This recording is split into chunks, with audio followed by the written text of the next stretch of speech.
I knew about the AIGA because when I was at Yale, I actually won the student gold medal for the AIGA.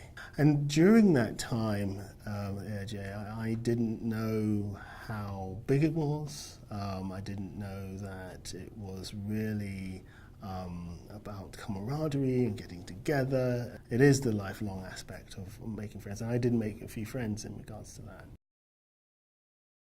You get excited to actually set up different lectures. You know, like what we're going to lecture about today. You know, and you get really excited. You come together as a group, and you decide these particular decisions. And then the day comes, and you've done a fantastic job in regards to communicating what design actually means to others. When I was a kid, my mum would take me to church, and I would sit in the pew, and if I didn't have a pencil in my hand, I would start to scream, shout, and do whatever. And to control me, she basically put a pencil in my hand, and I started to draw.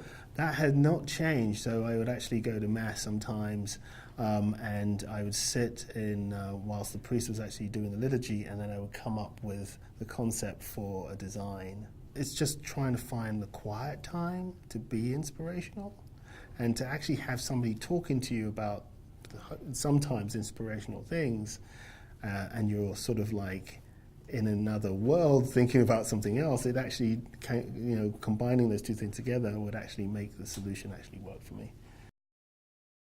I've always wanted a mentor, and I never had one, but I had teachers who would relay certain things to me. Like when I was at undergrad, I had a teacher called Peter Pierce. He basically would say, if you're stuck, just go home and watch television. Go for a walk.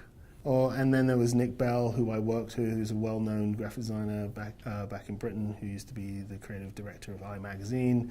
But for me, I've actually mentored others. That doesn't only make them feel really good about what to do next. It actually made me feel really good about what I'm doing. So the idea of giving back and mentoring is not so much, it is teaching, but it's a little bit more than that. And it's a difficult thing to do. I think about it that something within my lecture is going to spark something for somebody else. And it's not just when I do the lectures here, it's actually when you do a presentation for a client as well.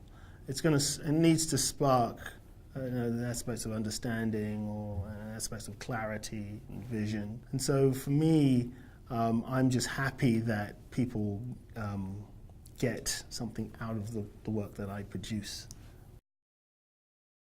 I've done sort of portfolio days for AIGA.